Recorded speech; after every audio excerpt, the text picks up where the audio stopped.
Le titre de cette revue, qui est Le chemin de vérité, nous avons pour sujet débattu Noël. Petit 2 de ce sujet débattu appelé Noël. Quiconque va plus loin et ne demeure pas dans l'enseignement de Christ n'a point Dieu. Celui qui demeure dans cet enseignement a le Père et le Fils. 2 Jean, verset 9.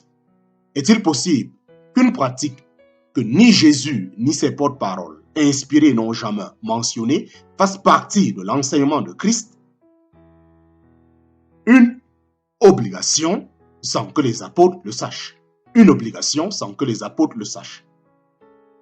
Il est reconnu par tous les historiens, qu'ils soient religieux ou pas, que l'on ne fêtait pas la naissance de Jésus pendant les 3 premiers siècles du christianisme. Selon la tradition catholique, c'est le pape Libère qui, en 354, aurait institué la fête de la Nativité à Rome le 25 décembre, date du Natalis Invictus. Il aurait également codifié première célébration, en parenthèse, article de Wikipédia sur la Noël. La fête fut célébrée à Constantinople pour la première fois en 379 et à Antioche en 388. Ce n'est qu'en 506 que le concile d'Ach fait de Noël une fête d'obligation. L'Église catholique nous fait un devoir grave d'assister à la messe aux 4 fêtes d'obligation. Aussi, manquer la messe ces jours-là, en parenthèse, ou la veille, en soirée, de ces jours-là, sans un motif très sérieux et manifeste, constitue un péché mortel. Car c'est là un outrage à Dieu, en parenthèse, manuel d'instruction et d'éducation religieuse, les commandements de l'Église. Il est surprenant, n'est-ce pas, que la non-observation d'une fête qui était inconnue aux apôtres et à tous les premiers chrétiens soit un acte qui puisse séparer un fidèle de son Dieu et le condamner éternellement. Même parmi les protestants qui ne parlent pas de péché mortel et péché véniel, les gens ont l'idée qu'il est plus grave de ne pas aller à l'église à Noël que de négliger le culte d'un dimanche ordinaire. Comme les Juifs du temps de Jésus, beaucoup sont tombés dans l'erreur d'élever les traditions et les commandements des hommes au-dessus de la parole de Dieu. En parenthèse, Marc chapitre 7, versets 6 à 8. Dieu nous a révélé ce qui est nécessaire. Dieu nous a révélé ce qui est nécessaire. On nous pose parfois la question, ne pensez-vous pas que nous devions célébrer une fête pour rappeler la naissance du Christ? En fait, peu importe ce que nous pensons là-dessus. 2 Pierre chapitre 1, verset 3 nous dit que Dieu nous a donné tout ce qui contribue à la vie et à la piété. Tout ce que j'ai besoin de savoir afin de servir Dieu et lui plaire a été révélé dans la Bible. Si Dieu voulait qu'on observe une fête comme Noël, il nous l'aurait certainement dit. Instituer une telle observance et demander aux hommes de la respecter. C'est être présomptueux de parler à la place de Dieu. La conclusion de Réformateur. Il est instructif de constater que bon nombre de conducteurs de la réforme protestante, y compris Calvin, Zwingli, Farel, Knox et d'autres, reconnurent qu'un retour à la Bible exigeait l'abandon de toutes sortes de pratiques étrangères à la Bible, y compris le culte des images, les vœux de célibat pour le clergé, la prière pour les morts et les différentes fêtes telles que Noël, Épiphanie, Ascension, Assomption et les jours consacrés aux divers saints. Ils recommandèrent le dimanche comme seul jour saint pour les chrétiens. Jusqu'au début du XXIe siècle, bon nombre de dénominations protestantes, y compris presbytériens, les Quakers, les baptistes et d'autres ne marquaient pas du tout la fête de Noël. En 1871, par exemple, le célèbre prédicateur baptiste Charles Spurgeon dit dans son sermon du 24 décembre, « Nous n'avons pas d'égard superstitieux pour les temps et les saisons. Nous ne trouvons aucune justification dans les Écritures pour l'observance de l'anniversaire de naissance du Sauveur et, par conséquent, cette observance n'est qu'une superstition n'ayant pas été autorisée par Dieu.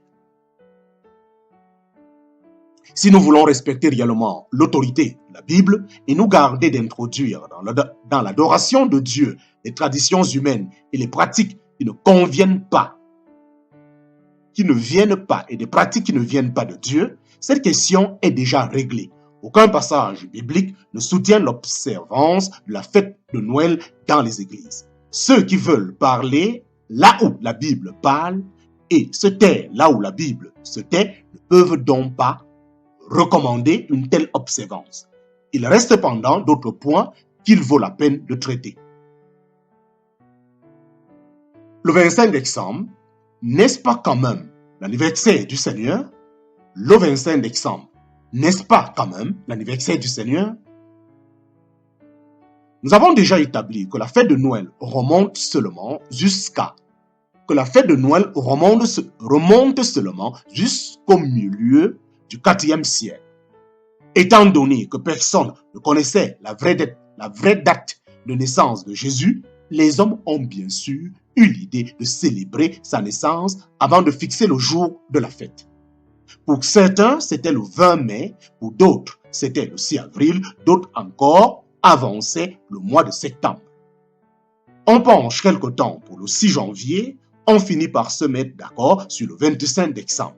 Il y a une quasi-unanimité sur les points suivants. Cette date est entièrement conventionnelle et n'a rien d'un anniversaire. Elle aurait été fixée pour coïncider avec la fête romaine du Sol Inventus, en parenthèse, soleil invaincu, célébré à cette date à l'instar de la naissance du dieu Mithra, né un 25 décembre. Le choix de cette fête permettrait une assimilation de la venue de Christ, soleil de justice, à la remontée du soleil après le solstice d'hiver. L'Église a fixé la célébration de Noël au moment de la fête païenne du solstice d'hiver. En parenthèse, Wikipédia. Selon une publication catholique en anglais, en parenthèse, The New Question Box, il est apparemment gênant pour certaines personnes que la date de Noël trouve ses origines dans une fête païenne. Quoi qu'il en soit, c'est la meilleure explication que nous avons pour le choix du 25 décembre comme jour de célébration de la naissance de Jésus. Page 28 à 29.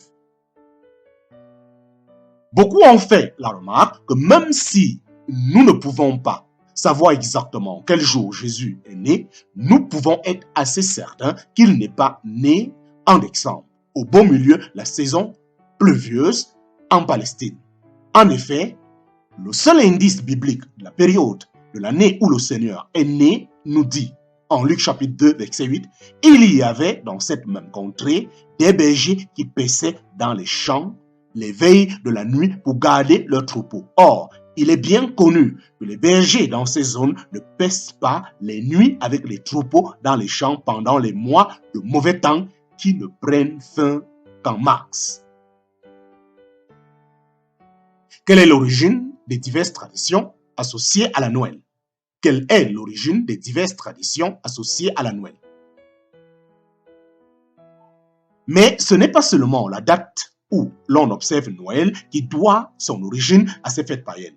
De très nombreuses coutumes associées à Noël remontent à des pratiques pré-chrétiennes chez les Romains, les Celtes, les Vikings, les Norvégiens et bien d'autres peuples païens.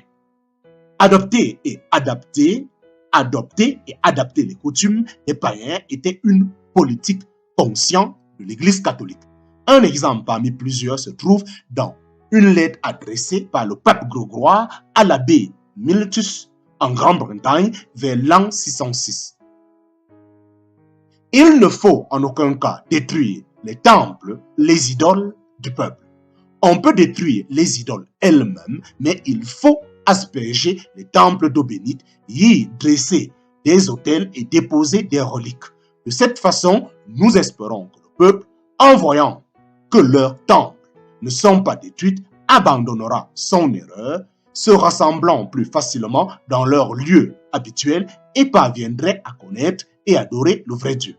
Et puisqu'ils ont la coutume de sacrifier des bœufs aux démons, qu'on y substitue quelques autres cérémonies, telles qu'une fête à l'honneur des saints martyrs dont on y aurait déposé les reliques.